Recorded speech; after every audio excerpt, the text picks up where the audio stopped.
Pessoal, boa tarde. A aula está sendo gravada.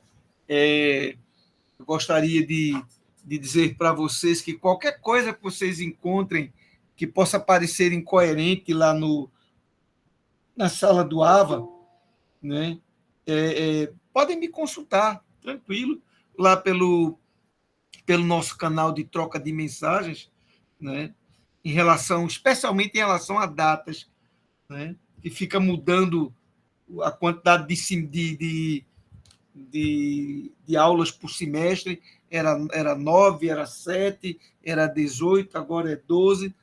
Aí, às vezes, eu me atrapalho na hora que eu vou programar quando o aluno deve entregar o exercício, e isso não é problema.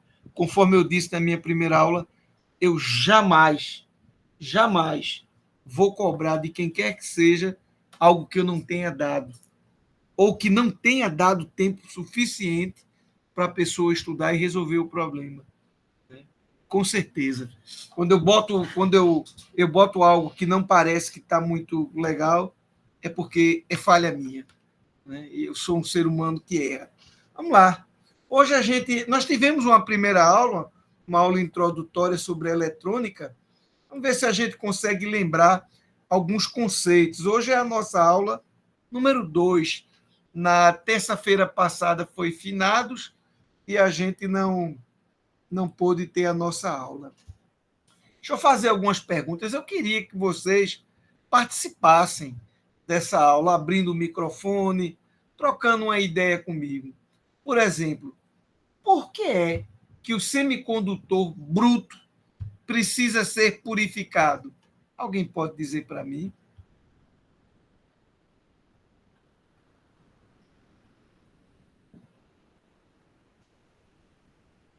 Por que é que ele não está pronto para uso? Por que é que eu não pego e não levo ele para a indústria e dizer, está aí, é o semicondutor, pode ser para ser usado, para fabricar aí os dispositivos eletrônicos. Não pode. Eu preciso passar. Professor, Oi. é porque tem impurezas que alteram o funcionamento dele, né? O comportamento físico dele. Perfeito. Perfeito. Quem foi que respondeu? Carlos, Carlos respondeu muito bem, Carlos. Respondeu muito bem, obrigado pela sua resposta. De fato, o semicondutor bruto, quando ele é extraído, né, ele realmente ele está sujo. Acho que a melhor palavra que a gente tem é essa, ele está sujo. Ele contém alumínio, ele contém manganês, ele pode conter carbono e outras coisas que não é exatamente o que eu gostaria que estivesse ali naquele semicondutor. Então, ele precisa passar por um processo de purificação. Não está aí essa pergunta, não, mas deixa eu perguntar. Vocês lembram como é o nome do processo, o nome do cara que desenvolveu o processo de purificação dos semicondutores? É um eu lembro que o senhor falou que era polonês. um polonês, né? Mas não lembro o nome Isso. dele, não. É Ian. Isso. Perfeito, Helder. Está escrito corretamente. Agora, a pronúncia que não é do jeito que as pessoas dizem. As pessoas dizem Kizorowski. Não, a pronúncia é Chokrowski. É porque isso é polonês. Mas, para mim, tanto faz. Escreva do jeito que você quiser. Eu entendendo, está tudo bem. Esse camarada, o Ian Chokrowski, foi ele quem desenvolveu, digamos assim, um processo que vai resultar em um semicondutor com um grau de pureza de 99,99999. São 5 noves depois do ponto. É realmente um grau de pureza muito, muito bom, muito elevado. Então, esse semicondutor, depois de purificado, já estaria pronto para ser usado na fabricação dos dispositivos semicondutores?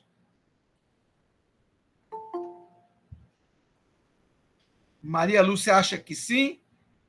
Quem mais acha que depois de purificado já pode ser usado para fabricar dispositivo semicondutor? Eu acho que não, viu? Agora, Carlos. Rapaz, esse Carlos é virado no molde de coentro. Exatamente. Quando ele é purificado, a gente aprendeu que os materiais semicondutores são tetravalentes.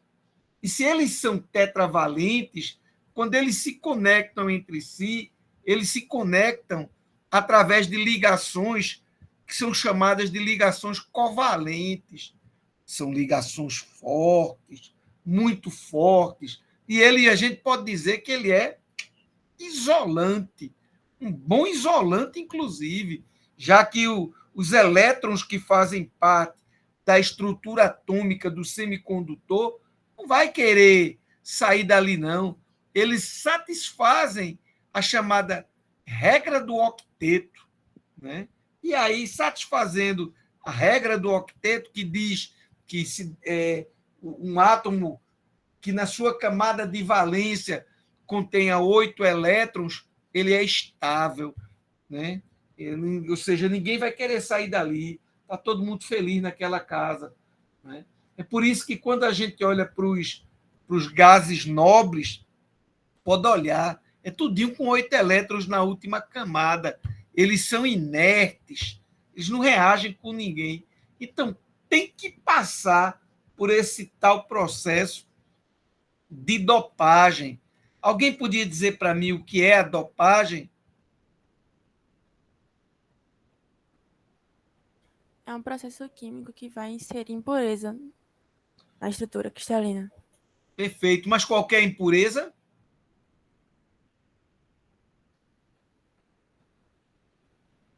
E essa inserção é uma inserção assim qualquer ou ela é uma inserção controlada? Tem que ser controlada, né? Muito bem controlada, porque o nível de impureza, ou seja, a quantidade de impureza que eu vou colocar na estrutura, tem que ser muito bem controlada. O Helder está dizendo que são impurezas pentavalentes ou trivalentes. Vocês concordam com o Helder?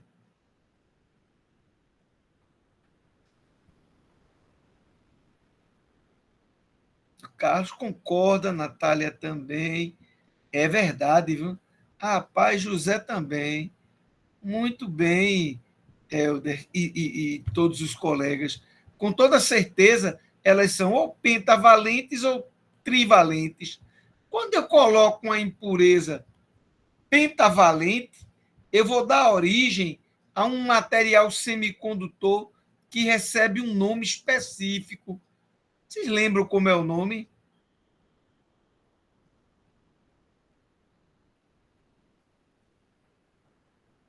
Perfeito, é um material tipo N. Corte o nome dopagem, Natália. Diga assim, é um material tipo N, esse material que a gente dá origem, né?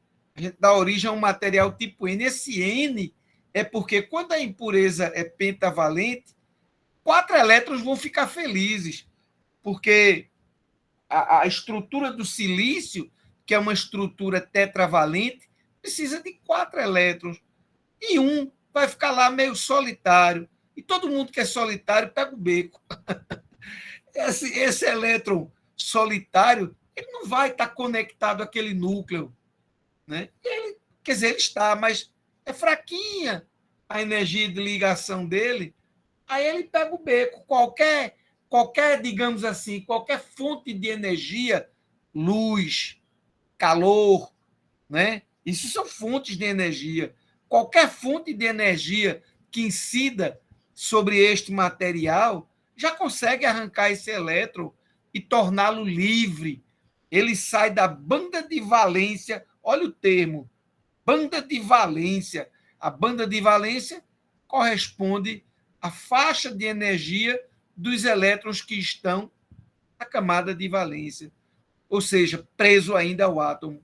Então, ele sai da banda de valência e vão para uma outra banda, chamada banda de condução, ou seja, elétron livre. A banda de condução é onde estão os elétrons livres. E aí ele fica lá, ó, eu estou aqui. Se precisar de corrente elétrica, eu estou disposto. É só colocar um campo elétrico que o elétron automaticamente já vai seguir na mesma direção, porém no sentido contrário. Os elétrons eles andam no sentido contrário ao do campo, na mesma direção, mas no sentido contrário. Né? Deixa eu ver o que mais. E no caso de um semicondutor tipo P, a gente jogou um outro tipo de dopante. A gente jogou uma impureza, como falou lá um amigo lá atrás, no caso o Helder, a gente jogou uma impureza trivalente. Né? Ou seja, trivalente significa que ele só tem 3 elétrons na camada de valência.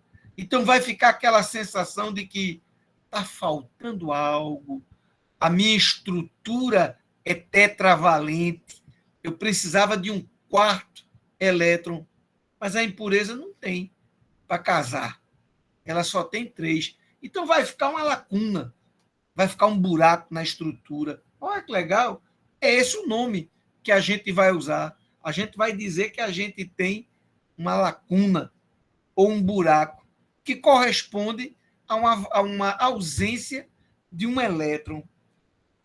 Só que a física dos semicondutores, ela mostra que essa lacuna ela é interessante. Ela não é só falta de elétron, entendeu? Ela não é só falta de elétron. Ela, na verdade, ela corresponde é como se fosse, ela se comporta como uma partícula positiva. Ou seja, o contrário do negativo é o positivo. Então, essa lacuna, esse buraco, se comporta como uma partícula positiva. Tem a mesma carga do elétron? Tem, só com sinal contrário, mas tem mobilidade diferente. Elétrons se movem muito mais facilmente dentro de uma estrutura, mas lacunas não. Tem um pouco mais de dificuldade, né?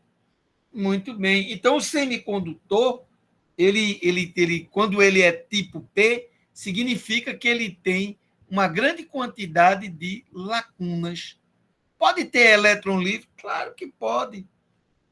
Pode ter, mas é bem pouquinho, é desprezível. Em um semicondutor tipo P, a quantidade de elétrons é desprezível. E no tipo N, a gente viu que ele fica cheio de elétrons. E tem lacuna? Pode ter, mas é bem pouquinho. Isso gera o conceito de portador majoritário e portador minoritário. O nome até já diz, majoritário, ou seja, em maior quantidade. Então, no tipo P, maior quantidade é lacuna. No tipo N, maior quantidade é elétron. E o que tem pouco, mas tem, não deixa de ter. Num tipo P, o que é que tem pouquinho?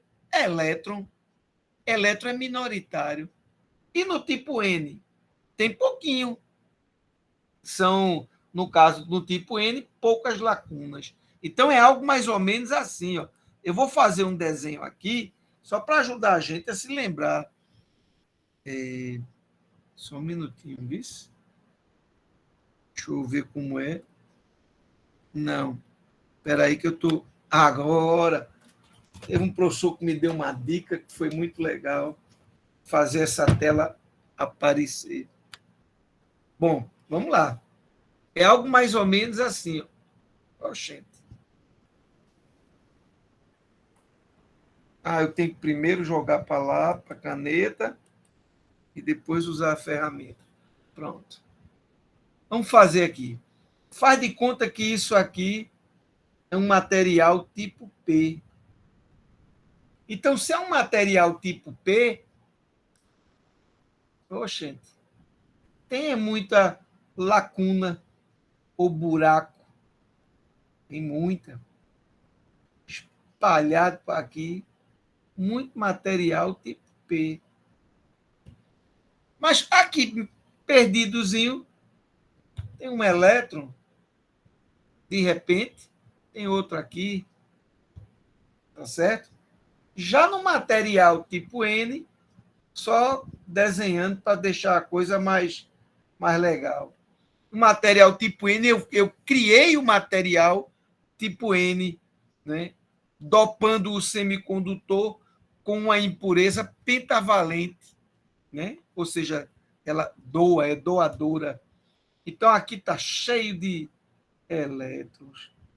Poxa, tem muito elétron. Perfeito.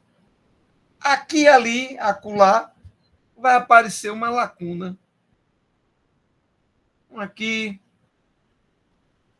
outra aqui, uma aqui pelo meio. Mas tem. Então, nesse aqui, no caso de cima, eu usei elementos trivalentes. Então, eu tinha aqui, ao invés de silício, eu vou botar um boro. O boro só faz 3 ligações. Só que ao redor desse boro está cheio de silício. E aí o silício botou aqui um elétron. E o boro não casou. Deixa eu fazer com o mouse, é melhor. Esse negócio está ficando muito feio. Aqui esse outro silício botou um elétron e o boro casou. Eu botei um aqui e o silício. Eu botei um aqui e aqui outro. Mas aqui o boro não tinha para casar. Ficou um buraco. Esse negócio branco aí, isso aqui é meu buraco. E isso aqui,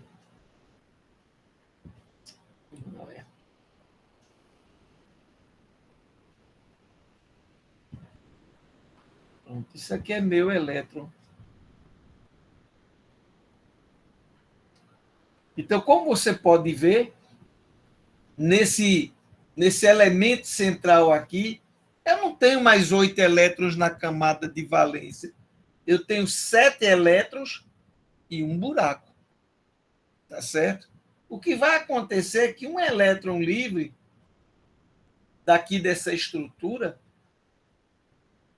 um elétron livre, ele pode, de repente, ocupar o lugar desse buraco. Ele pode ocupar. Quando ele fizer isso, fica todo mundo feliz, porque passa a ter 8 elétrons na camada de valência. Só que esse elemento boro, o boro, que se eu olhar para ele bem direitinho, o boro tem 3 nêutrons no núcleo, 3 prótons, 3 elétrons. Como chegou um quarto elétron, entrou aqui na estrutura, ele ficou com mais um elétron, de modo que a carga dele não é mais neutra. Ele tem mais negativo do que positivo. 3 positivos com 3 negativos, anula. Ele ficou com a carga negativa de menos um elétron. Então quer dizer que esse boro ele virou um ânion. É assim que a gente diz. Quando um elemento fica com carga positiva, a gente diz que ele é um cátion. Quando ele fica com a carga negativa, ele virou um ânion. Então veja que no material semicondutor do tipo P, que tem como carga majoritária, tudo isso aqui, ó, são portadores em grande quantidade, ou seja, majoritários, portadores majoritários. Ele tem aqui um carinha aqui bem discreto. Esse aqui é um portador minoritário.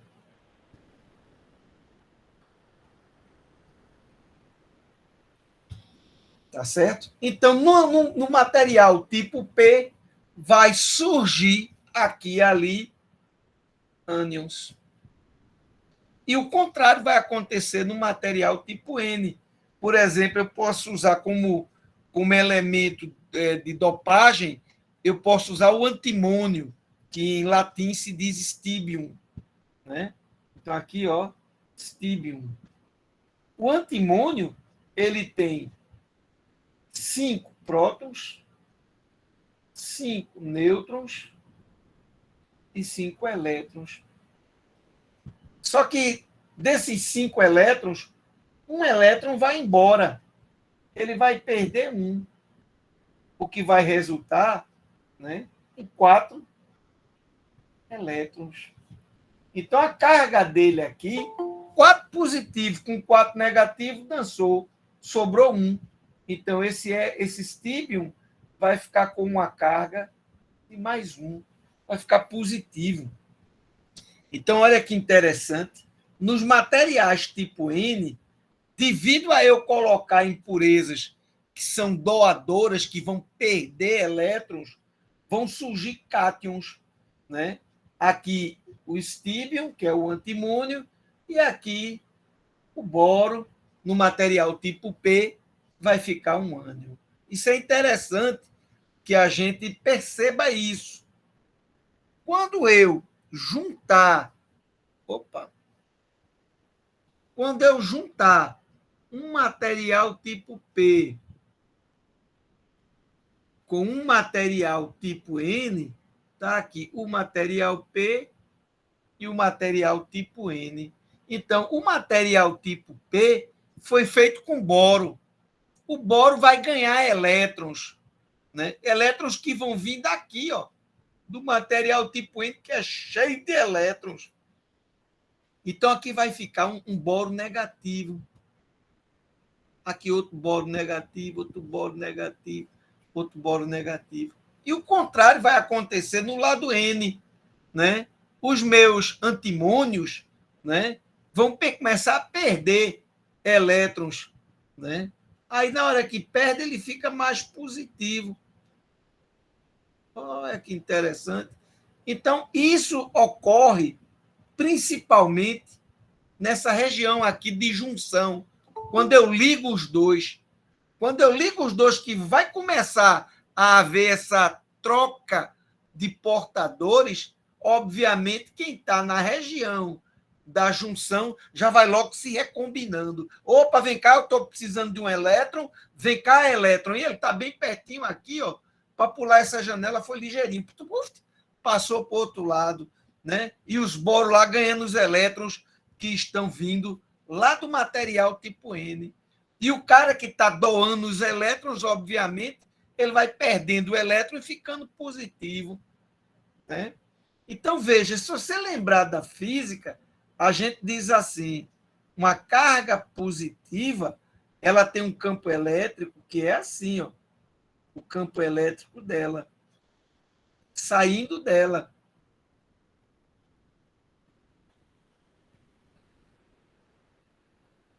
E uma carga elétrica negativa é o contrário.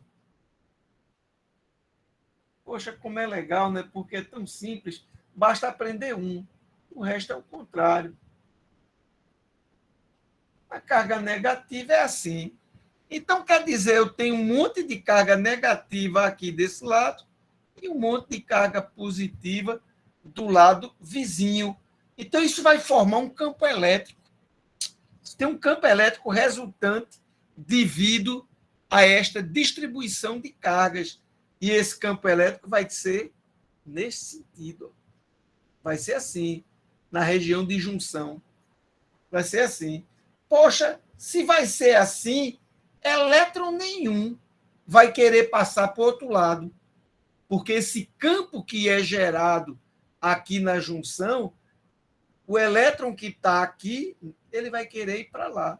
É assim que se movimenta um elétron. Se você coloca uma carga positiva aqui, ela anda no mesmo sentido do campo.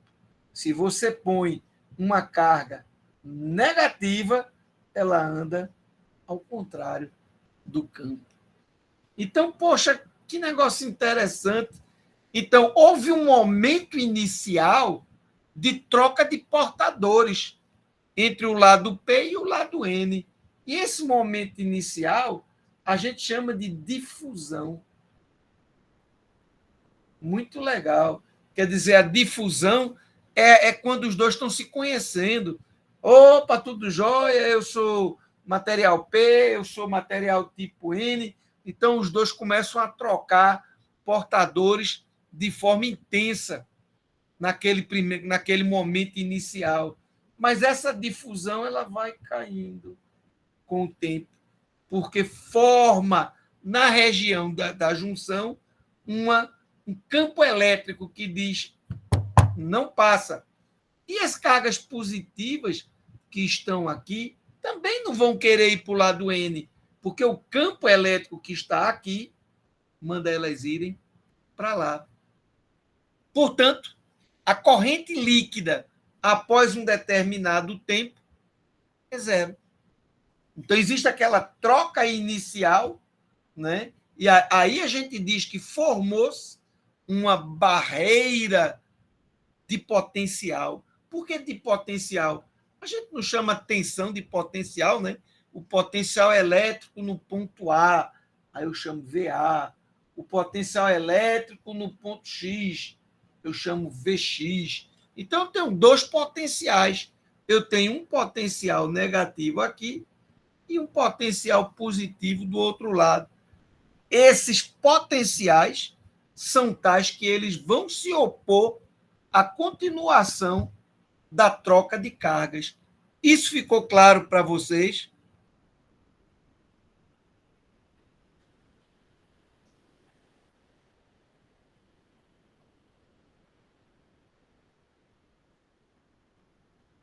Perfeito. Então, vamos lá.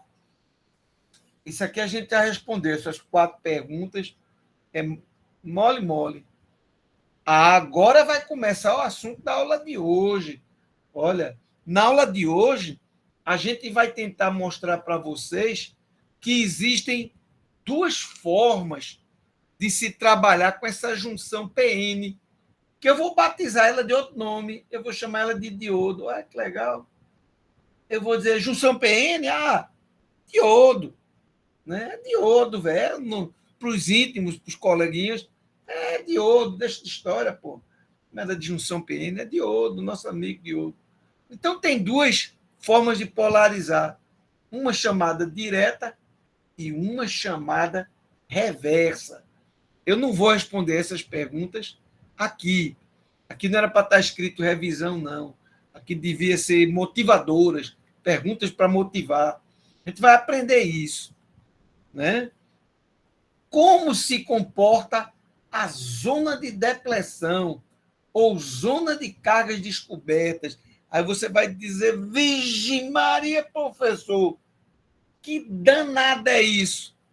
É aquela região de que a gente acabou de ver, que a gente chamou de potencial, ou barreira de potencial. Mas a gente vai aprender também. Isso é assunto da aula de hoje.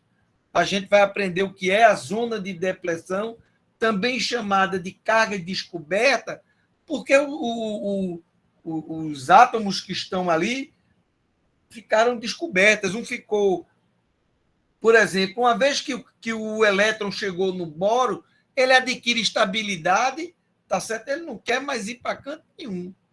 Ficou ali aquele negócio bonitinho.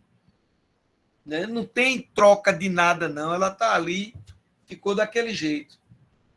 E na outra pergunta, é uma junção PN ou NP, tanto faz, chame como você quiser, é um diodo. Uma junção PN é um diodo. Perfeito. Quais os nomes dos terminais? O professor, me desculpa, o professor não falou ainda. E como reconhecer? Então, isso aqui são coisas que eu vou mudar esse slide, eu vou ajeitar ele para não ficar dizendo exercício de revisão em algo que não é uma revisão. Né? Isso aí são as perguntas que vão motivar o nosso estudo. Obviamente, além de responder a essas perguntas, a gente vai aprender a montar alguns circuitinhos envolvendo diodo, descobrir para que é que serve um diodo, né? Como é que eu uso ele na prática, né? Identificar o que é polarização direta e reversa vai ser instantâneo. Todo mundo vai identificar assim, olhou, viu, já sei como funciona. Tá certo? Ainda tem mais, ó. Vixe, mas eu já tinha esquecido que tinha tanta pergunta. A curva característica de operação, vamos ver também hoje, né? Existe uma tensão nessa curva que a gente chama de V-gama. Eu vou botar essas perguntas lá para o final da aula, é melhor. E a gente vai identificar. Ela vai valer em torno de 0,7 volts. Alguns livros botam 0,5, alguns botam 0,6. Isso depende de uma série de fatores. E aí vem no final 3 desafios que, obviamente, neste momento inicial, são impossíveis de serem respondidos. Né? O que dá origem à tensão de joelho, esse V-gama aqui, de um diodo retificador, a gente vai entender. Quando entrar no sangue da gente, aí vai ser filé. E qual é a interpretação de uma região que a gente vai aprender, chamada região de ruptura por avalanche? A gente vai entender, poxa, como é isso? O que significa ir para a região de ruptura? Quando é que um diodo é levado para a região de ruptura? Por fim, por que em um diodo retificador não há corrente significativa quando ele é polarizado reversamente? A gente vai aprender isso. Diodo é um negócio legal, velho. Ele deixa passar no sentido, mas no sentido contrário, ele não deixa. Ou seja, ele não é um cano furado que você sopra de um lado ou do outro, tudo beleza. Para o lado que você soprar, o ar passa. De jeito nenhum.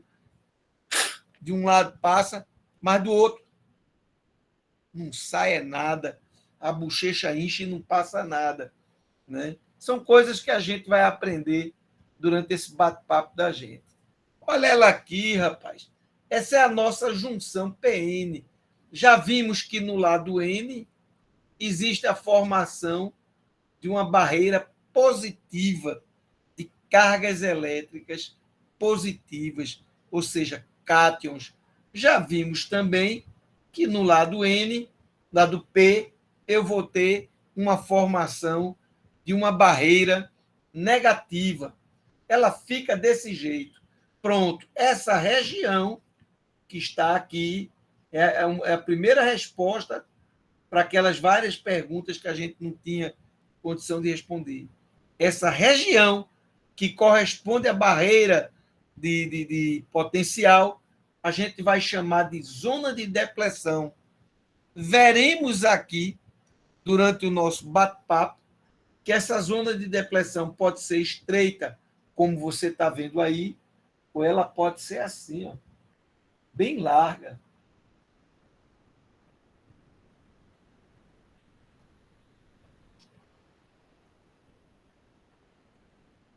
Como você está vendo aqui no meio é a junção, está aqui, né?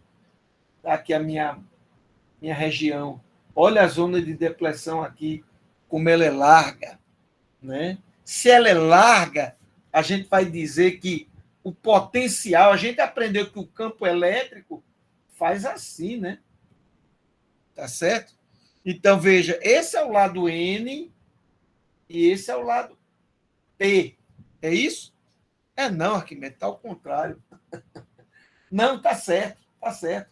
Esse é o lado N, tem muitos elétrons aqui, que ficou com esse lado positivo, e esse é o lado P, onde vai ter a formação desse bando de cara negativo. Eita, esse meu desenho não ficou muito bom, não, né? Porque senão alguém pode achar que o lado P é um lado cheio de negativo. Não, eu estou dizendo que no lado P você tem essa barreira positiva, essa barreira negativa.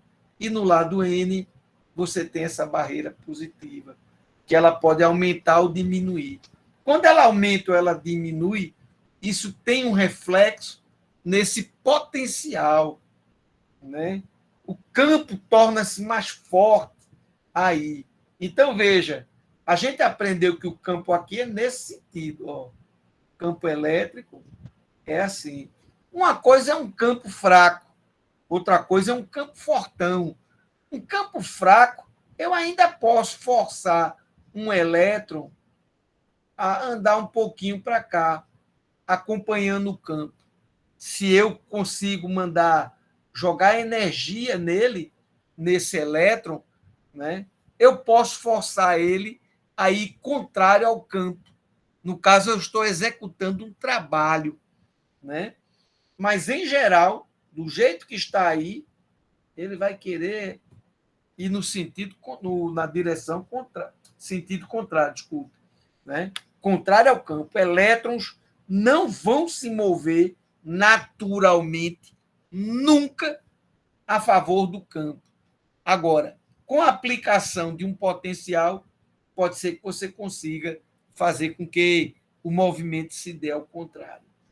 Aqui embaixo, eu estou mostrando exatamente as barreiras de potencial. Lado positivo no lado N e lado negativo no lado P.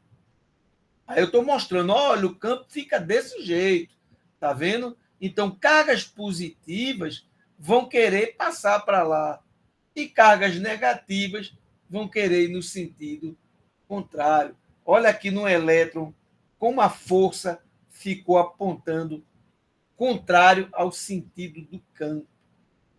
Né? Tudo bem para vocês até agora? Massa. Vou apagar essa doideira minha aqui. Pronto, isso a gente já viu. Vou pular isso aí, que isso aí não tem mais. Aqui apenas ficou mais largo. Pronto. Aí a minha zona de depressão, camada de depressão, região de cargas descobertas, barreira de potencial, é tudo o mesmo nome. Né? É tudo vários nomes para uma mesma coisa. Veja como aqui no lado N eu botei muitos N, mas eu botei até um pouco mais aqui de cargas positivas. Né? Só para dizer, ó, não se esqueça que tem. E não é tão pouco a ponto de ser zerão, não tem. Tem um certo número. Mesma coisa no lado P. Aqui essa barreira ela está mais larga. Se eu chamar essa largura de W, esse W aí aumentou em relação a esse W anterior. Massa? Muito bem. Então, esse dispositivo a gente vai chamar de diodo. Diodo de junção, porque ele é feito a partir da junção de dois materiais semicondutores, um material tipo P e um material tipo N. Então, essa é a simbologia. Em termos de quadradinho, a gente vai representar assim, ó. Esse é o lado P e esse é o lado N. Então, o lado P corresponde a este terminal que eu vou chamar de anodo. Isso aqui é o anodo. O lado N, ele tem um terminal que eu vou chamar de catodo. Tem pessoas que chamam de cátodo. Cátodo e ânodo. Eu acho isso muito chato. É melhor dizer catodo, anodo. É meio baiano, assim, a gente fala bem tranquilo. Catodo, anodo. Né? Então, eu não boto esse acento. E aqui, em princípio, teria um acento. Ânodo, se você quiser falar desse jeito. Mas eu prefiro falar bem mansinho. O catodo e o anodo. Tá certo? A gente representa normalmente o catodo pela letra K e o anodo pela letra N. Rapaz, vamos dar uma parada. Vamos ver um diodo de verdade aqui. Vamos ver um diodinho. Vou botar aqui, diodo retificador. Deixa eu pegar ele aqui. Olha que beleza, esse diodo aqui tá grandão. É bom porque... Olha, menino, que imagem massa. Poxa, filé. Olha ele aqui, ó. Uma região cilíndrica, dois terminais, e em um terminal existe uma faixa. Olha aqui, outro não tem, não. É só nesse. É do lado de cá. Essa faixa está representando o meu cátodo, né? É a região, essa região aqui. Tá vendo? Esse terminal aqui. Ah, rapaz, aquela faixa é para se assimilar a esse desenho, né? E olha que legal, se você quiser pensar assim, isso é que se você pensar como um funil, se você começar a jogar água aqui, aí você sai por aqui. Mas não é mais novo tentar jogar água por esse funil de nada para sair no outro lado do funil. Não rola muito bem, não, né? Mas aqui, olha, eu posso meter água aí e eu sei que vai sair uma certa quantidade de fluido no outro lado. Né? É uma maneira, é para mostrar a questão da direção. Então, em um diodo, o que a gente vai dizer para vocês, a gente vai dizer que ele funciona da seguinte maneira. Deixa eu apagar esse quadro aí. O símbolo é esse. A tensão entre os terminais do anodo se mede desse jeito que está indicado aí. Ou seja, a ponta da flecha toca no anodo e a cauda da flecha no cátodo, tá certo? Essa tensão entre os terminais do diodo está representada aqui nesse gráfico. A corrente que passa através do diodo, ela sempre é representada como sendo uma corrente positiva. Ou seja, a gente aqui só fala de corrente convencional, porque o danado do Benjamin Franklin, eu acho que ele tinha tomado uma cachaça, né?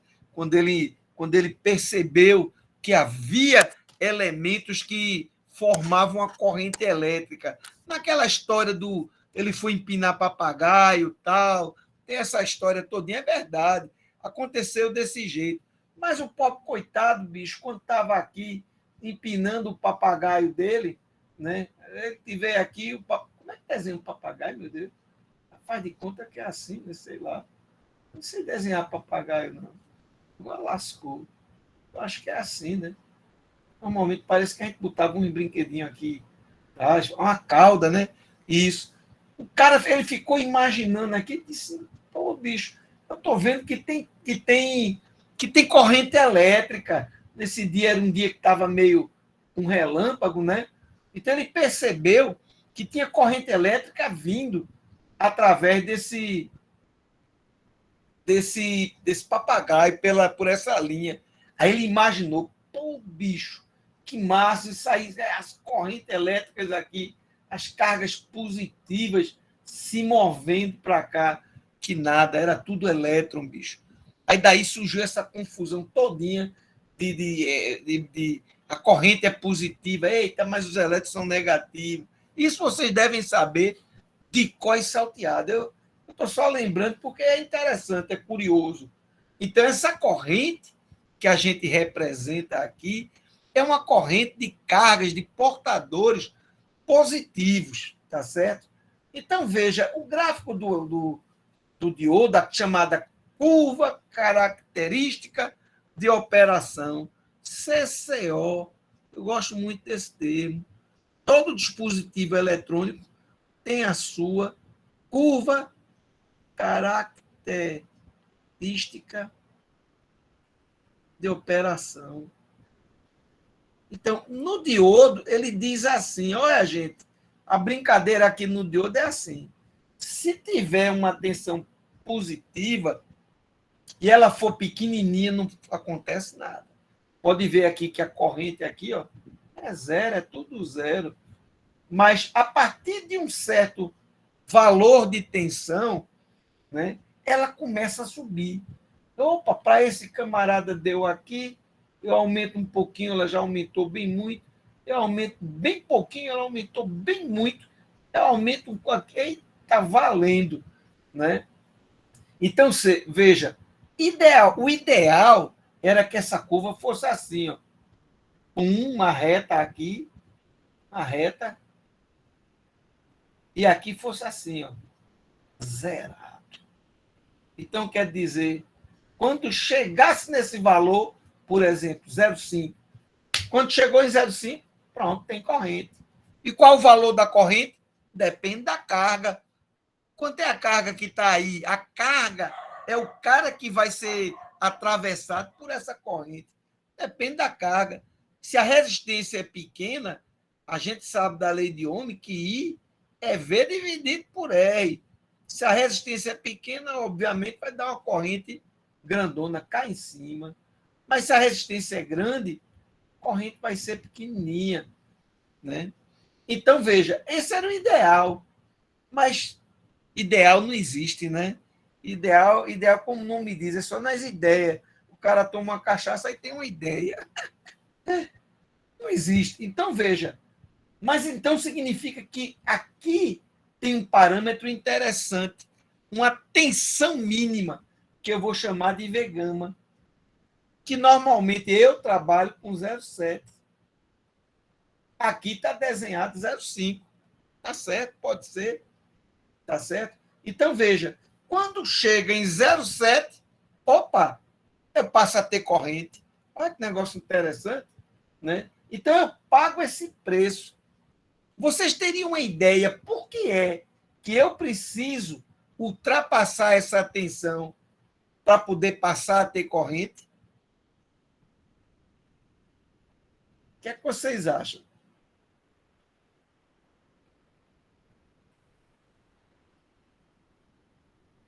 Participem.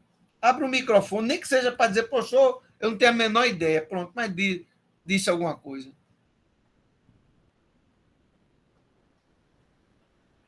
Teriam alguma ideia do porquê é que eu preciso ter uma atenção mínima?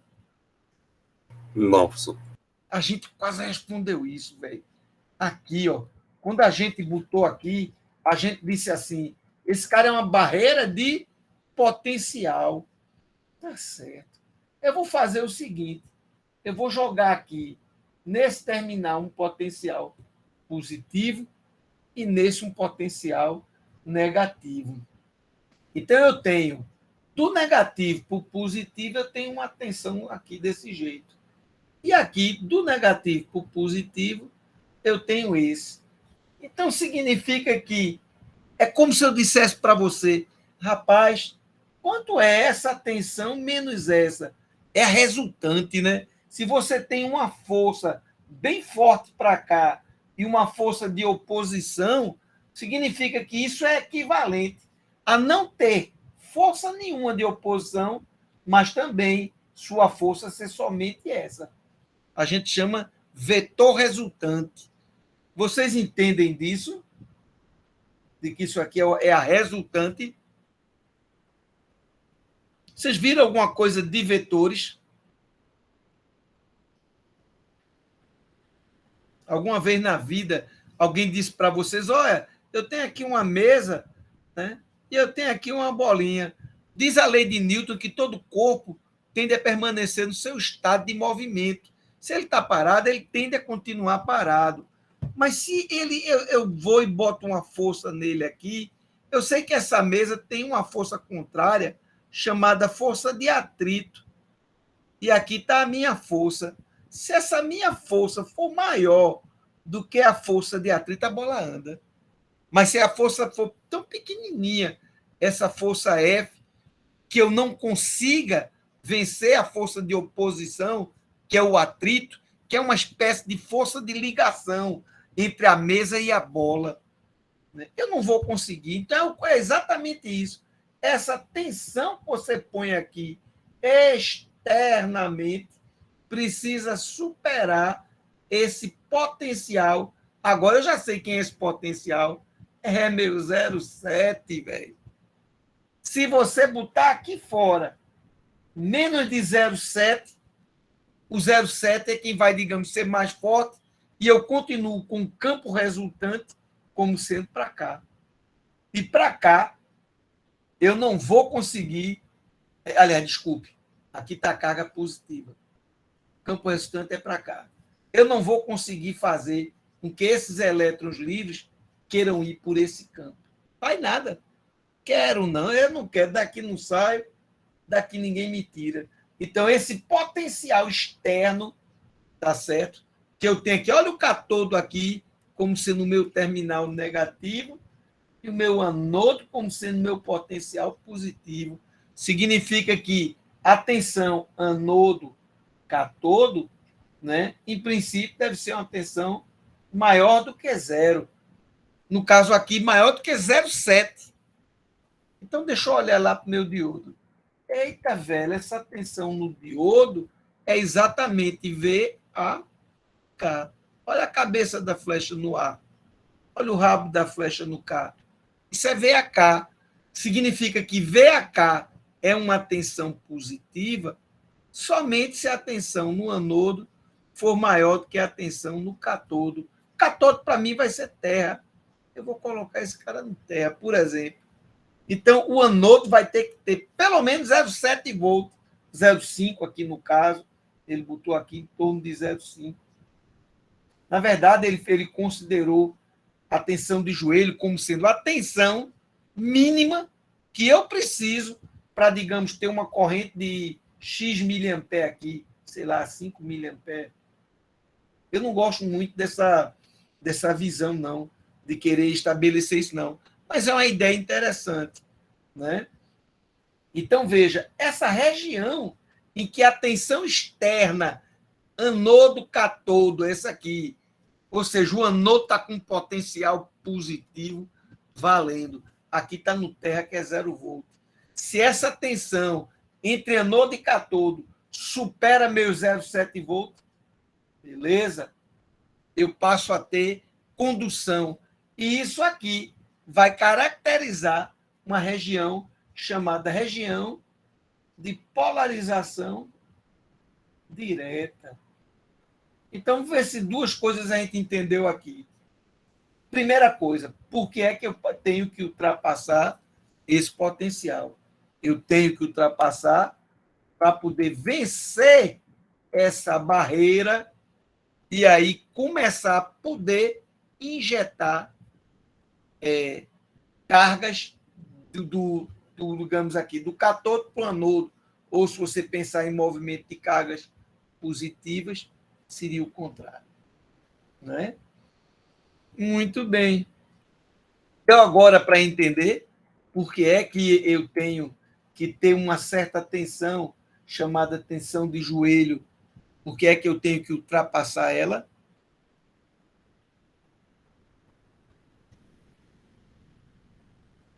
Não conseguiram ainda entender? Entenderam, mas não querem falar? Maria Lúcia levantou a mão. Pois não, Maria Lúcia? Pode falar. Pode falar, Maria Lúcia.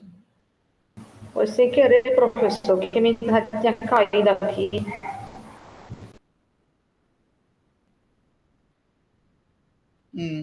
Levanta ela, bota aí na mesa, aí não deixa ela cair, não.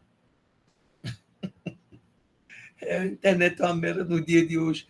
Eu também tenho tido muito problema com essa pinóide dessa internet. Mas você entendeu, Maria Lúcia? Rose entendeu? Cadê Rose? Eu vi que Rose passou aqui, deu bom dia.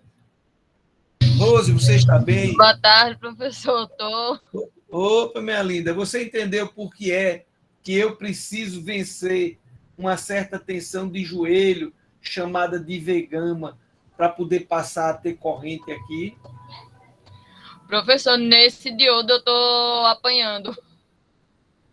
Por que está apanhando nesse? Porque isso que eu estou dizendo vale para qualquer diodo. Não é só nesse, não. Eu estou dizendo assim, vê só, isso aqui é tensão, e esse eixo é o eixo das correntes. Inicialmente é como se não tivesse nada desenhado aí. Aí eu disse, olha, Rose, faz o seguinte, vai aumentando, pega esse diodo, faz assim, ó. Deixa eu fazer assim, pega o diodo, bota aqui um resistor, bota aqui um amperímetro e faz assim, ó. Aqui está a tua fonte. Vai aumentando essa tensão devagarzinho e vai olhando para o teu amperímetro, ver se tem corrente, né? Aí tu vai aumentando, aí tu bota 0 volt, nada, 0,1, nada, 0,15, nada, 0,20, nada. 30, 40.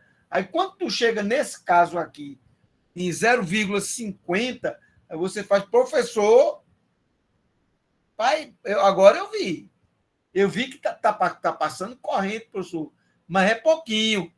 Aí eu digo, faz o seguinte, vai aumentando essa fonte de tensão aqui, vai aumentando, está em 0,5, bota aí 0,6, 0,7, 1 volt, 2 volts, aí tu põe 2 volts, aí você faz, professor, eu botei 2 volts, e eu estou aqui com um multímetro medindo a tensão. Interessante. Eu estou vendo que a tensão aqui é mais ou menos constante. 0,5 volts.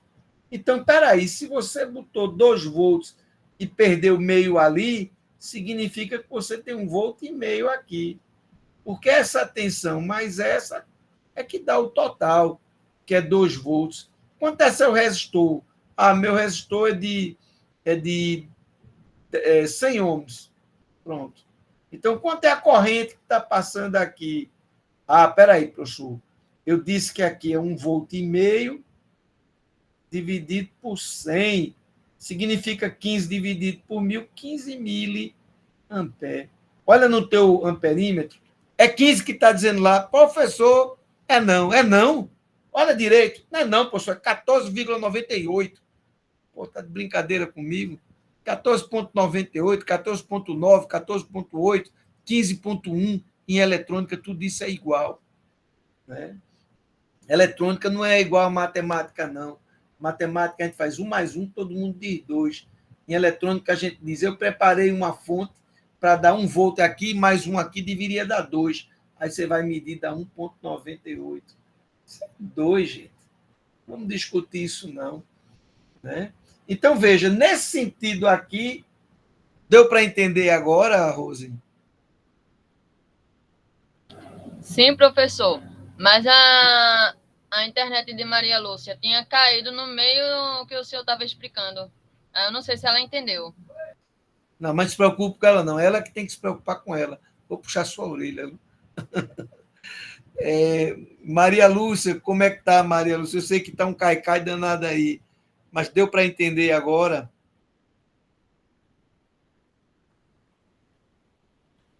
Ainda não?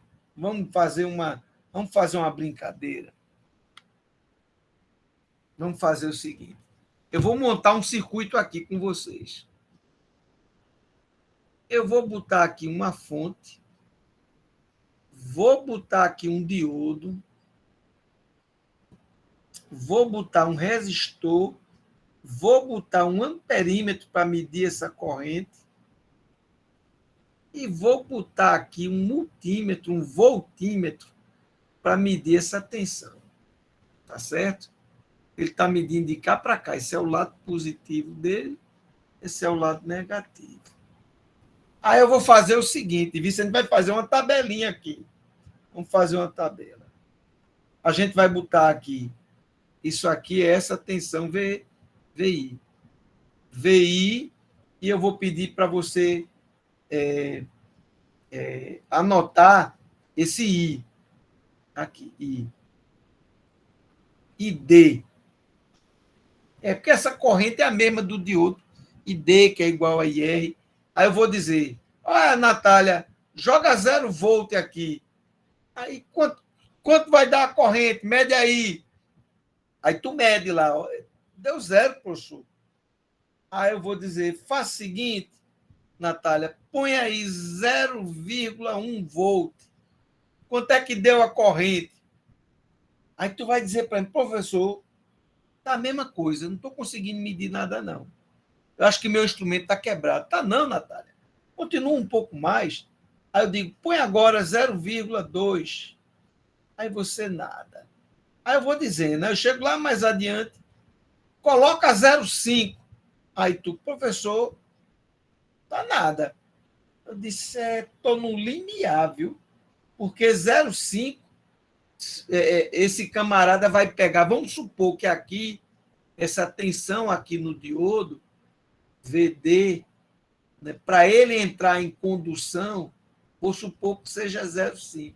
Se você jogar 0,5 ali, aqui na entrada, e ele ficar aqui, não ficou nada para esse resistor. Então não tem condução, é claro, é para ter zero. Aí eu vou começar a aumentar. Eu tenho certeza que vai chegar um momento que eu vou chegar e vou dizer assim: olha, Natália, coloca aí 1 volt, 2 volts. Eu tive uma ideia. Vamos fazer esse circuito funcionar de verdade. Vamos botar ele na prática para a gente ver. Vamos lá. Cadê esse infeliz? É um negócio que tem aqui com um tapão no olho bem grande aqui. Ele vai entrar daqui a pouquinho.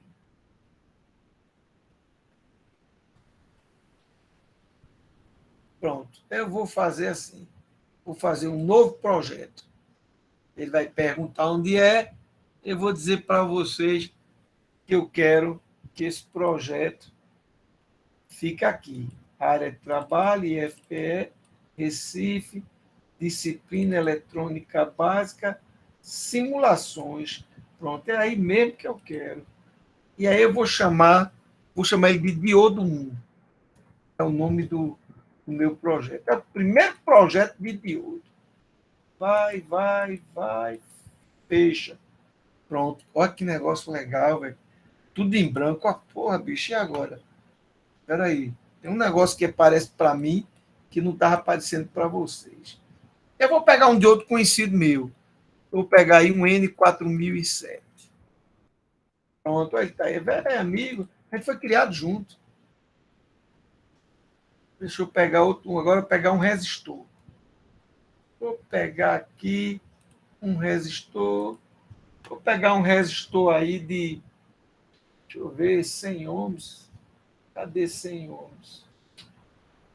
110 R. Peguei esse aqui, eu mudo ele para 100 ohms. Pronto. Eu vou fechar isso aqui.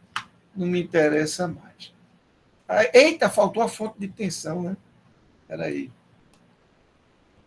Eita, porra, ele tem aí fonte variável. Deixa eu ver, vis.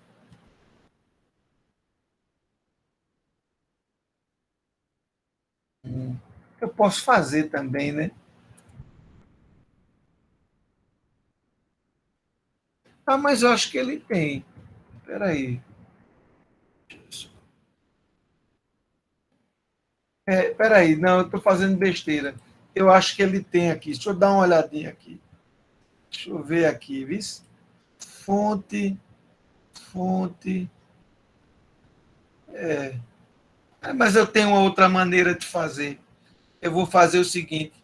Eu vou usar um resistor variável chamado potenciômetro.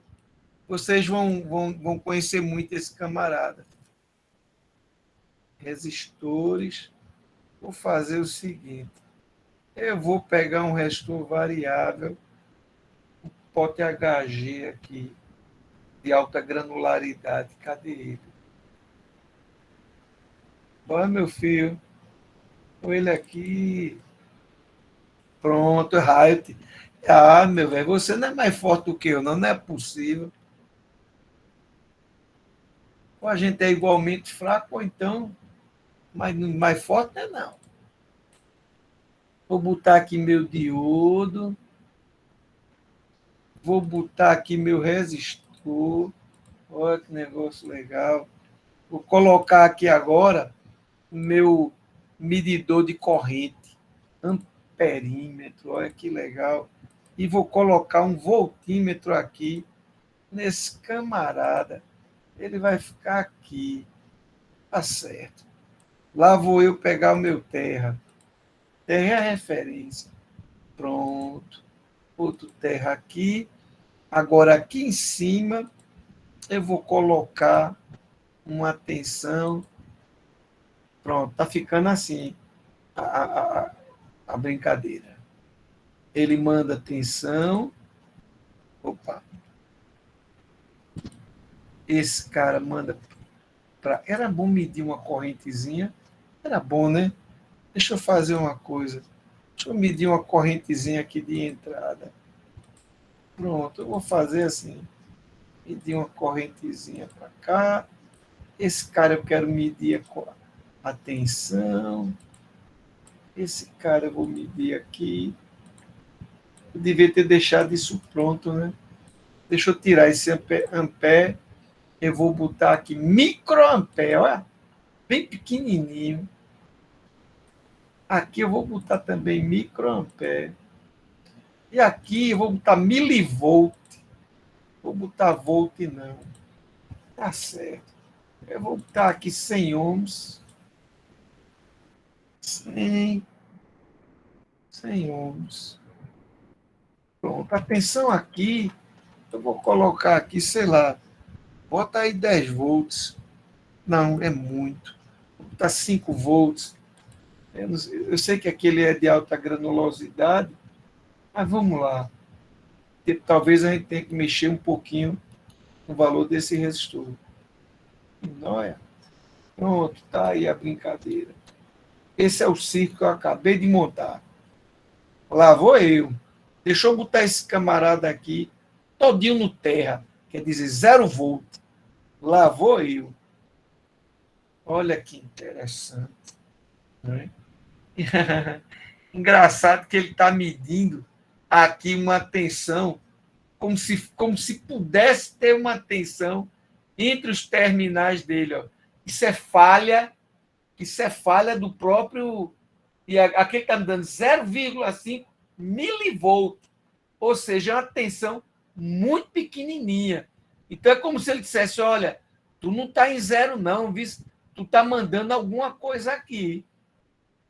Né? E essa alguma coisa é muito pequena. Essa tensão aqui, lá era meio volt. Meio volt é 500 milivolt. Né? Mas vamos lá. Eu vou fazer minha medida desse jeito. Lá vou eu. Vou começar aumentando. Nada. Lá vou eu. Opa, que ele quis aumentar aqui. Ó, toda a escala de milivolt. Lembre-se, esse cara só conduz quando chegar em 500 milivolt ou mais. Lá vou eu. Nada. Nada. Né? Ou seja, como esse cara não tem tensão nenhuma, né? Não tinha tensão nenhuma, significa que o 0 volt está aqui. Por isso que ele media a tensão aqui. Ele estava medindo a tensão, na verdade, no resistor. Tá certo, ele media aquela tensãozinha, né? Mas era, ou seja, não estava sendo um zero perfeito, né? Lá vou eu. Vou começar aqui a aumentar. Já chegou, ó, 0,3 microampere. É muito pouco. Estou em 300 mil, quase conduzindo. Opa, e aqui também, ó, 0,23. Vamos fazer as contas para a gente descobrir? Então, deixa eu ver quantos volts eu tenho aqui. Eita, eu não medi. Deixa eu botar aqui um voltímetro. Vou botar aqui um voltímetro. Pronto. Lá vou eu. Vou descobrir agora. Massa. Olha para aí. 0,3 volts. 0,3 volts. 300 milivolts. Deixa eu botar aqui para a escala de mili. 0,3 é 300 mili. Aí ele diz, ó, 300. E está tudinho aqui em cima. Né? Portanto, não deveria ter sobrado nada para o resistor. E, no entanto, ele está mostrando aqui uma correntezinha muito pequenininha. Significa que esse programa ele tem lá as suas aproximações. Aí lá vou eu. Eu vou começando a aumentar. 350 mili é pouquinho, tá certo? Eu ainda, ó, estou aqui com 0,87. Lá vou eu. Opa, olha que ele deu agora um pulinho maior. Estou em 399. Estou começando a... Ó, ainda está baixa a entrada, viu? Mas já dá uma diferençazinha. Veja que aqui tem 400 e aqui tem 399. Sobrou 1 mili. Esse 1 mili que sobrou está em cima desse camarada. Tá certo? 400. Estou gastando 399, sobrou 1 mili. Quanto é a corrente? 1 dividido por 100, tá certo? E, no entanto, ele está fazendo a conta aqui, está dando um valor que não é exatamente 1 dividido por 100, né?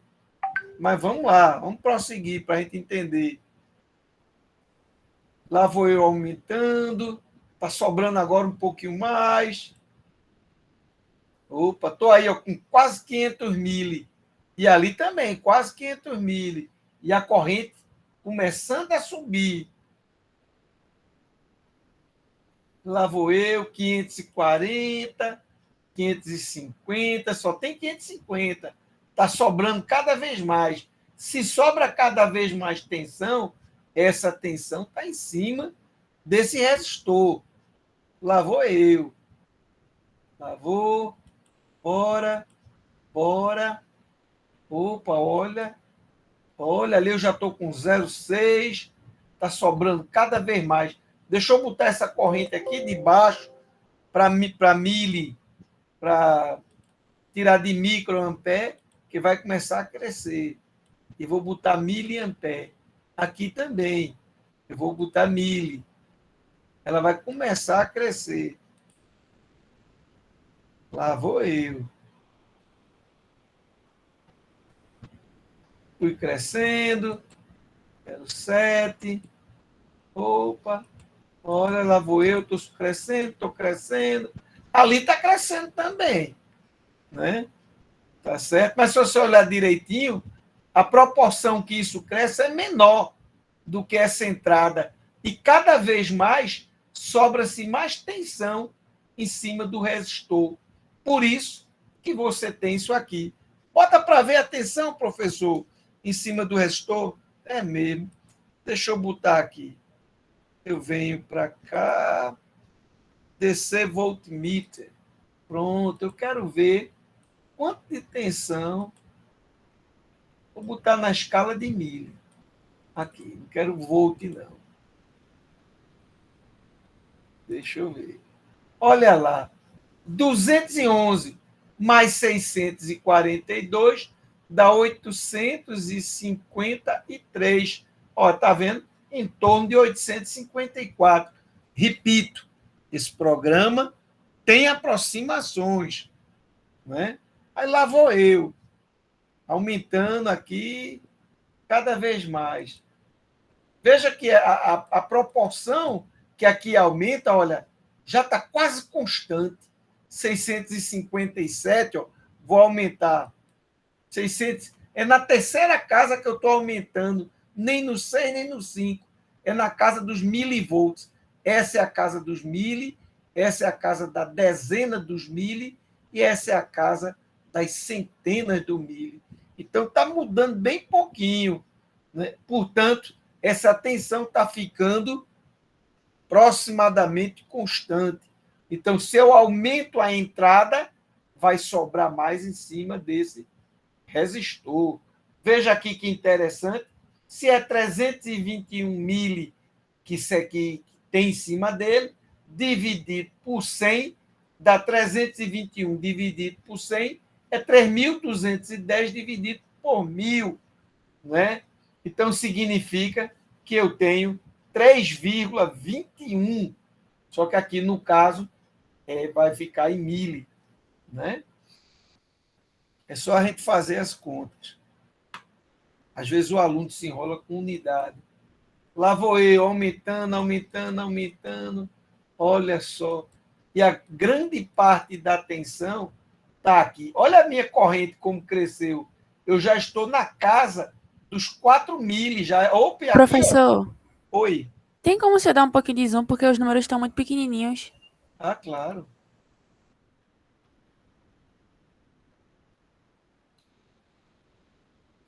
Agora melhorou? Melhorou. Obrigada. Deixa eu só corrigir esse aqui, porque esse aqui diz que, olha, na escala de milivolt já não dá mais. Tem que ser na escala de volt. Olha só. Então, se eu tenho 1 volt, 1,13 na entrada, ele está dizendo para a gente o seguinte, olha, 0,67 volts, isso aqui é 0,67 volts. Deixa eu tirar da escala de milivolt e botar na escala de volt, para você ver. 0,67 está aqui em cima. O restante, 0,45, está em cima desse resistor. Né? E aí, esse valor aqui, esses milivolts, ou se você quiser, pode passar isso para volt, para ficar melhor. Você pode dizer, vou passar para volt, dá 0,45. 0,45 dividido por 100 é 4,5 dividido por 1.000. Está aqui teus 4,5 dividido por 1.000, portanto, 4,5 miliamperes. Então, o que a gente observou aqui, deixa eu voltar agora lá para a apresentação. O que a gente observou foi isso. Ó. A gente começou mexendo na tensão e nada. Mexendo na tensão e nada. Aí houve uma tensão que ele disse, opa, começou a aparecer corrente. Né? Mas a mudança de corrente, a mudança de tensão era bem pouquinho. Ou seja, aqui, ó, uma pequena variaçãozinha já dava uma grande variação de corrente. Quer ver? Aqui, ó, está dando 4,54, tá certo? Eu vou fazer uma pequena variação em cima desse meu diodo, que está aí com 0,67. Eu vou tirar de 0,67 e vou botar... Deixa-me ver, viu? 0,66. 0,66. Vamos ver o quanto mudou. Eu saí de 4,5, caí para 3,8. Olha para isso. 0,20 dá 4. Dá 0,7 de mudança em miliampere. Ou ainda 700 microampere de mudança. Foi uma variação relativamente grande para uma mudança de apenas 10 milivolt. Porque aqui é 100, aqui é dezena. Uma mudança de uma unidade nessa casa significa décimo de volt. Décimo de milivolt, desculpe. Ok? Então, veja, vamos voltar lá para o desenho. Eu e Natália, a gente está fazendo o levantamento disso aí. Ué, cadê?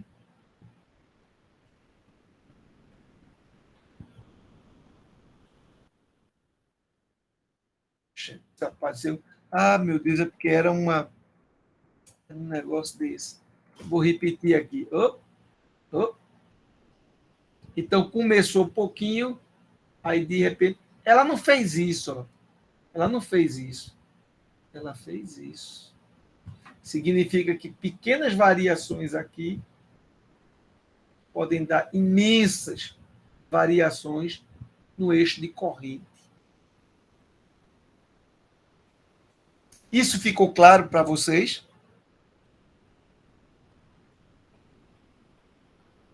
Ajudou a fazer o circuitinho? Foi bom? Então, vamos lá. Deixa eu continuar agora aqui. Mas existe um outro lado, que é o lado das tensões negativas. Poxa, vamos fazer para a gente ver? Vou voltar para o meu circuitinho. Ao invés de botar mais 12 ali, eu vou botar menos 12. Ah, foi mais 5. Vou botar menos 5 volts. Vou jogar tensão negativa. E vamos começar a observar o que é que vai acontecer aqui. Roda, nada. Lá vou eu. Roda, nada, nada. Claro que toda a tensão que eu botar aqui vai aparecer aqui em cima do diodo.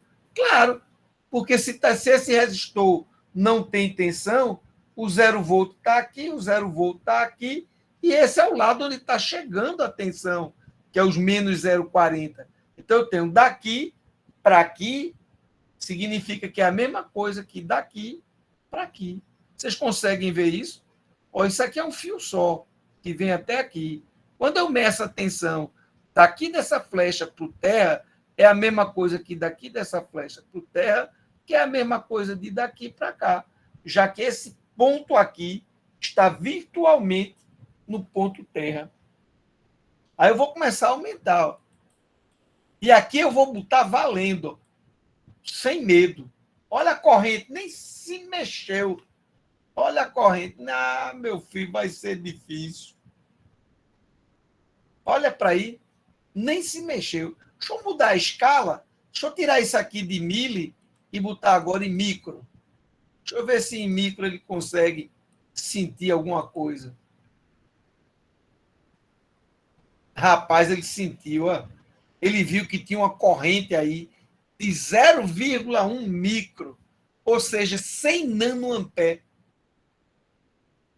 100 nanoampere. Poxa, peraí, professor, volta para lá para a brincadeira da gente. A brincadeira da gente era essa, tá certo?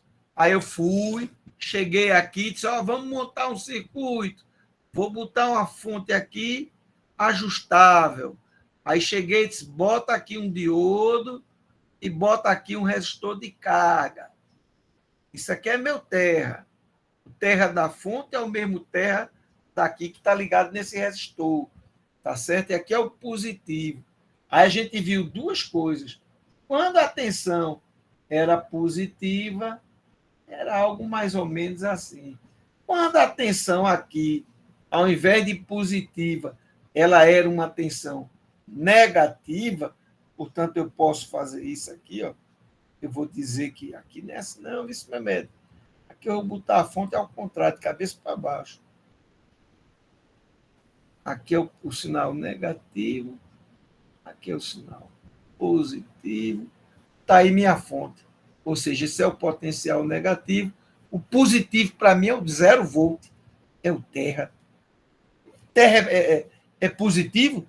Ué, se você disser que é 0 volt para mim é maior do que qualquer número negativo. Então, veja, quando eu joguei o valor negativo, ele ficou aqui. Nada, nada, nada, nada, nada. Aí você diz, mas espera aí, e esse espaço aqui? Esse espaço é tão pequenininho, a gente mediu, tem uma corrente, de fato, de 0,1 microampere, que é, na verdade, 100 nanoampere. Olha que interessante, e essa é uma corrente que se move ao contrário. Uma corrente ao contrário, professor, o senhor não disse que a corrente no diodo é sempre assim?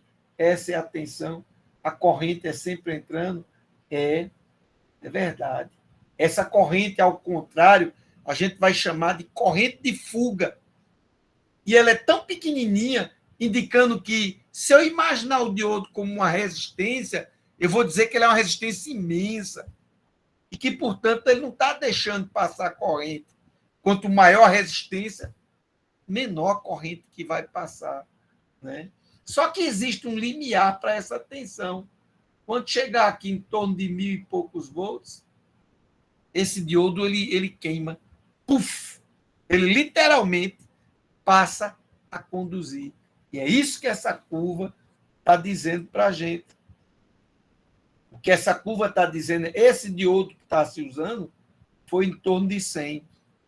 Desculpa. Esse diodo é aqui, ó, em torno de 100 volts negativos, ele explodiu. E o seu diodo aqui do exercício? Ah, isso é um N4007, é 1.000 volts. Peraí, deixa eu botar aqui uma tensão aqui de 2.000 volts. 5.000, pronto. Vou botar aqui 5.000 volts negativo, uma tensão valendo. Vamos dar uma olhadinha para a gente ver o que vai acontecer. Tá aí. Lá vou eu. Vou começar a aumentar aqui a tensão. 50, 100. Ó, ainda nada, viu? Corrente nenhuma aqui. Eu vou começar a aumentar. 150, 200 volts negativo na entrada. Chave aberta. Esse diodo está como uma chave aberta. Não deixa passar corrente nenhuma. Lá vou eu. 300, pei, 600 volts, 700, 800. Rapaz, estou chegando no limiar dele. 1000 volts. Opa! Está começando a chegar corrente aqui. A corrente na entrada de fuga aqui está dando 20 micro. Mas aqui já tem corrente na casa de 1000. Na verdade, 10, 100 mil seria 10 micro. Né? Metade do que está aqui, né? Na verdade, metade não. Deveria dar a mesma coisa. Só um instantinho. Deixa eu botar aqui na casa de micro para a gente medir. Não pode dar metade, não, que corrente não pode desaparecer, não. Tá certo? Espera aí, deixa eu ver o que está se passando aqui. Você vem com essa corrente aqui, fonte não pode puxar corrente nenhuma, então essa corrente de 20 micro deveria passar aqui. Engraçado, essa corrente aqui não podia ser nunca diferente dessa. Teria que ser exatamente igual. Olha como a gente começa a descobrir as falhas do simulador. Esse dispositivo aqui está em série com esse. A corrente que passar no diodo é a mesma que vem para o lado de cá. Então, significa que ele está dizendo para a gente, não, não é falha, não. É porque o meu voltímetro só aguenta tantos volts. Então, ele deixa de ser um modelo ideal. Ah, rapaz, que legal. Então, quer dizer que esse simulador simula como se fosse de verdade, né? Parte dessa corrente, pode ter certeza, está sendo desviada para cima desse camarada aqui. Mas é 10 micro, né? É pouquinho. Vamos aumentando. Eita lasqueira, olha a corrente aqui, ó. Foi para o céu. Deixa eu olhar aqui, deixa eu tirar de micro e botar miliampere.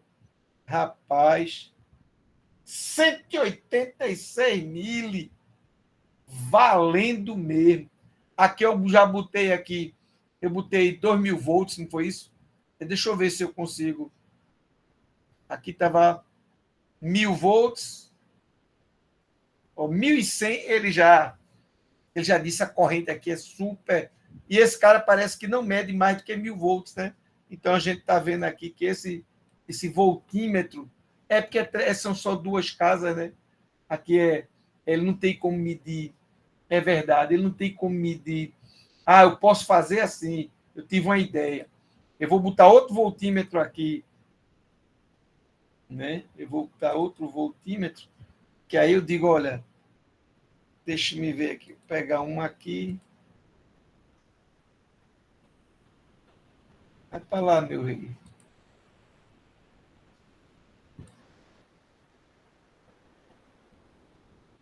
Opa, vai para lá.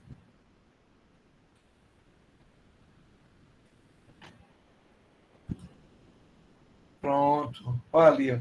Cada um ficou com 510. Aqui deu 1020. Né? Com a corrente altíssima. Aqui ele não consegue nem medir, né? Aqui, porque está dando 510 volts, está dando 1000 e poucos volts, ele só mede 3 casas. 1000 eu preciso de 4 casas. Então, veja, 186 miliamperes em cima desse diodo, ele queimou, meu rei. Ele queimou, vamos queimar mais ainda. Olha, 300 e tantos mil, que legal, olha, 500 mil, 700, vai passar 1 ampere daqui a pouco. Aqui, ó, saiu da casa de mil e já entrou na casa de ampere. 1 ampere é uma senhora corrente, é uma lapada muito violenta. Tá aqui, ó, 1 ampere. Esse cara não é para aguentar 1 ampere nunca. Isso é para passar corrente de miliampere. Tá certo? Então ele está lascado. Esse diodo aí, pode apostar. Nessa hora aí, a fumaça já tomou conta da sala. Né? Ele só suporta no máximo 1000 volts.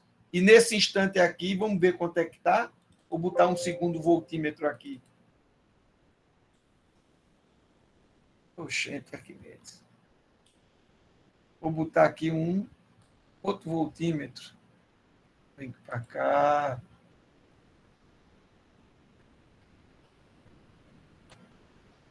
Pronto, vou descer aqui. Vou botar aqui. Esse ponto é igual a esse, que é igual àquele.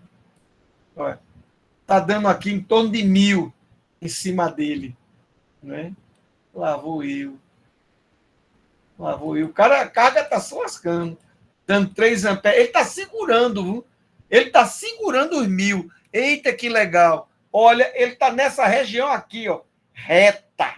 Ele está aqui, ó, retinho, segurando. Só que a corrente, em vez de estar na faixa de micro, que é milionésimo, está lá na casa de chapéu, dando 3,70 e tantos amperes. Deixa eu mudar aqui para ampere também, para a gente poder apreciar isso com muita beleza. Lá vou eu.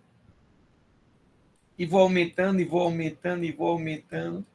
4, 5 amperes. Eu não sei se aqui esse simulador vai fazer alguma...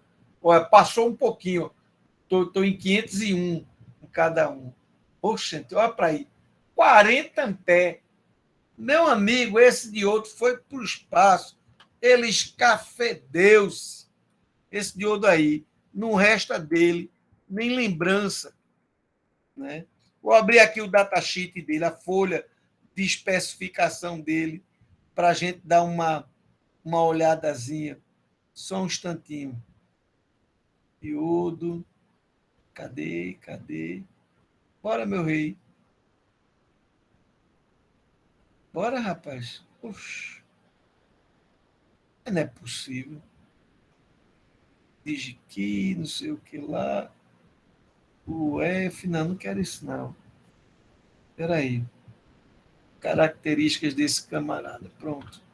Ele deve dizer aqui. A maior tensão reversa dele, um N4007, eu lembro bem, que é 1000 volts. Não é? Então, datasheet. Agora, achei. Venha para cá.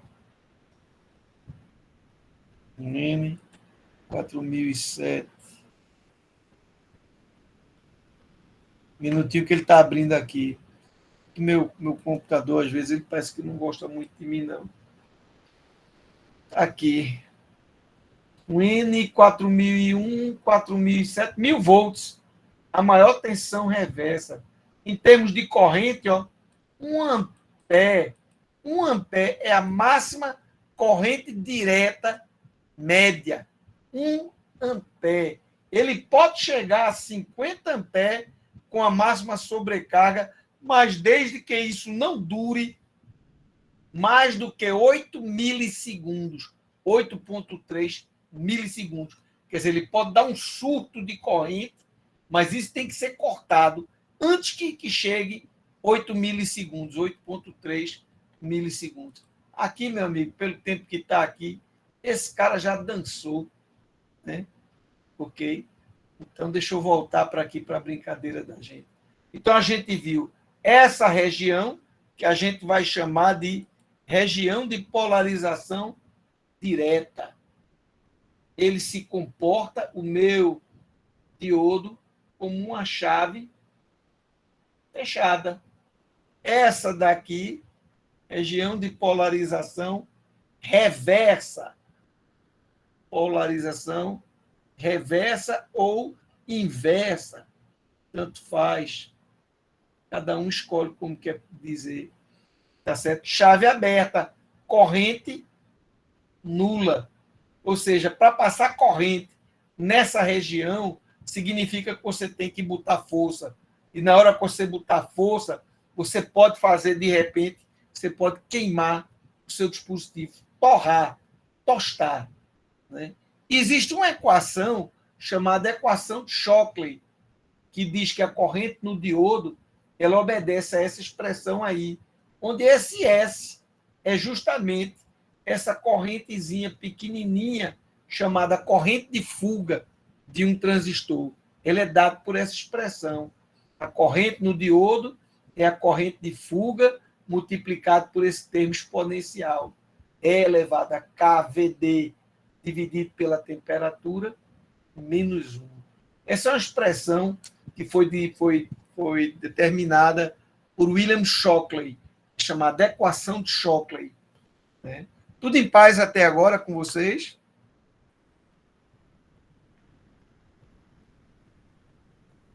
Perfeito. Então, veja, para que eu posso usar um diodo? Aplicação bem imediata. Eu tenho um circuito eletrônico sensível. Que o cara diz, olhe, Não coloca a fonte de 12 volts ao contrário, não. Porque se você alimentar ele com a polaridade trocada, você vai queimar. Aí eu coloco um diodo aqui ó, na entrada. Quando eu fizer isso, o positivo está aqui e o negativo está aqui. Opa, mas o potencial negativo está no lado P, que é o anodo. Esse diodo vai ser uma chave aberta. Se é uma chave aberta, o meu circuito não recebe esta tensão na sua entrada. Ah, que massa! Então, isso evita. Qual é a posição que eu ligo? Liga em qualquer jeito. Quando tu colocar na posição certa, ele vai acender. Ah, e se eu tivesse colocado corretamente? Deixa-me ver. Eu coloquei aqui 12 volts, por exemplo. Eu vou pagar meio volt aqui, o 0,7 aqui, vai ficar 11,3 volts. Tá bom para esse circuito? Tá bom, bicho. Quando a gente diz que a fonte é de 12, não bota na sua cabeça que tem que ser 12,000. Não, 12, 11,5, 10 volts, muitas vezes pega. Vai depender muito desse circuitozinho aqui. Então, esse diodo, e dependendo do tipo do diodo, eu posso botar um diodo cuja tensão V-gama, ao invés de ser 0,7, seja, por exemplo, 0,1, 0,3. E existe isso, professor? Existe. A gente vai ver isso mais adiante, né? Como é que é? Vocês ainda aguentam tranco? Eu posso continuar? Ou já estão cansados?